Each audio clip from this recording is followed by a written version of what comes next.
Hello दोस्तों, आज आप सुनेंगे एक धार्मिक कथा। लोहार की कैद में यमराज। बहुत पुराने जमाने की बात है। एक लोहार अपनी दुकान में बैठकर लोहा पीट रहा था। तभी उसकी दुकान के पास से एक महात्मा और उनके 3 शिष्य गुजर रहे थे, पर शाम ज्यादा होने के कारण उन लोगों की आगे जाने की इच्छा नहीं हुई। महात्मा ने लोहार से कहा कि क्या आज रात के लिए हमारे यहाँ रहने की व्यवस्था हो सकती है। यह सुनते ही लोहार खुशी होकर कहता है कि यह बहुत किस्मत की बात है कि मुझे आप जैसे महात्माओं की सेवा करने का अवसर मिल रहा है। कृपया यहाँ ठहर कर मुझे सेवा करने का मौका दें। उसके बाद लोहार ने महात्माओं की बहुत अच्छे से सेवा की। जब महात्मा लोहार के यहाँ से जाने लगे तो उन्होंने कहा कि हमें तुम्हारी सेवा से बहुत खुशी है और तुम्हें 3 वरदान देना चाहते हैं। बताओ क्या चाहते हो। यह सुनकर लोहार बहुत ज़्यादा खुश हो जाता है और मन में सोचता है कि मैं तो महाराज जी से ऐसा वर मांगूंगा जो मेरे बहुत उपयोगी है। बहुत सोचने के बाद लोहार कहता है कि मुझे 100 वर्ष की आयु जीने के लिए चाहिए। महात्मा कहते हैं कि ये लो, हो गया, अब तुम 100 वर्ष तक जिंदा रहोगे। फिर लोहार कहता है कि आप मुझे ऐसा वरदान दीजिए कि मेरे दुकान में कभी काम की कमी ना हो। महात्मा ने लोहार से कहा कि अब से 100 वर्ष तक तुम्हारी दुकान में किसी भी काम की कमी नहीं होगी। उसके बाद महात्मा जी बोले कि अपना तीसरा वरदान बताओ।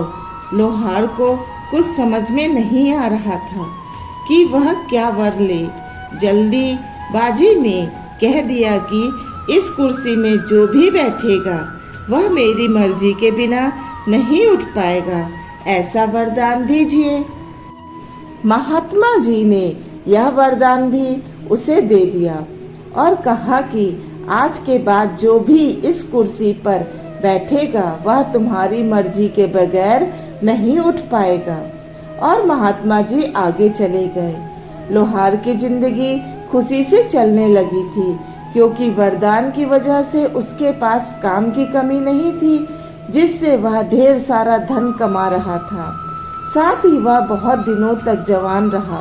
उसके सभी साथी वृद्ध होकर मर गए थे, लेकिन लोहार को अभी तक कुछ भी नहीं हुआ था।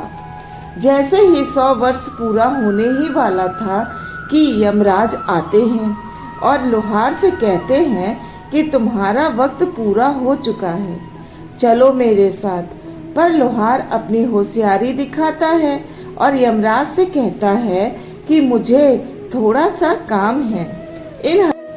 इन हथियारों को जिन्हें अभी अभी बनाया है को अलग अलग करके एक जगह रख दूं, ताकि जो भी मेरे बाद यह दुकान संभालेगा उसे कोई दिक्कत ना हो।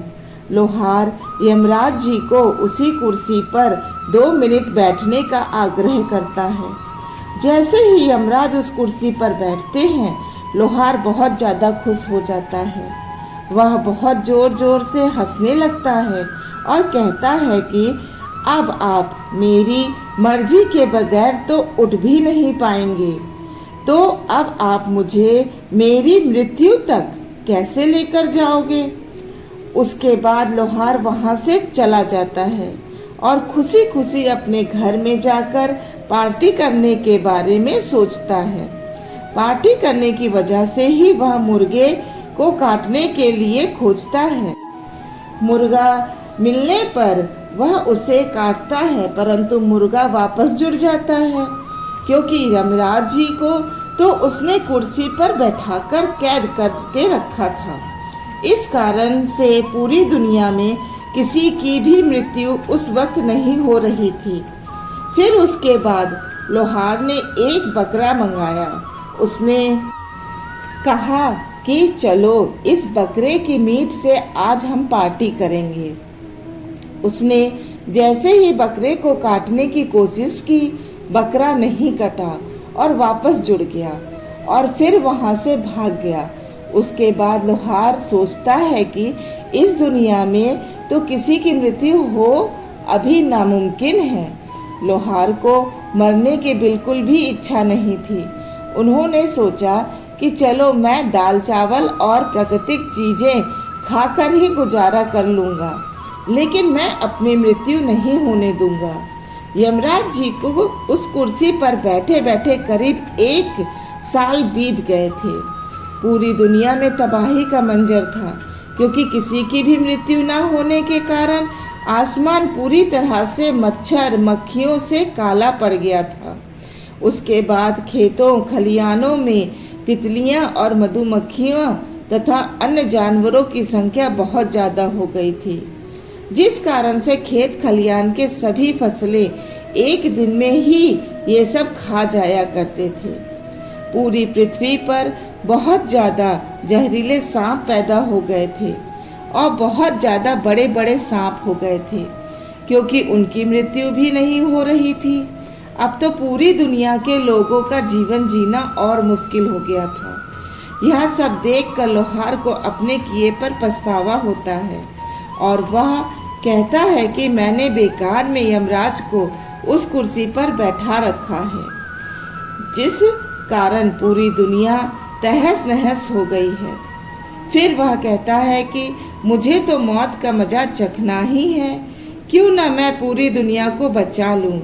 वह अपनी दुकान में गया और यमराज को वहां से आज़ाद कर दिया।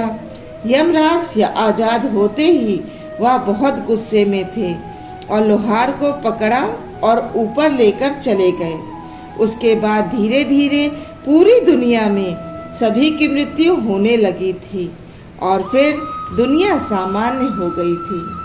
धन्यवाद।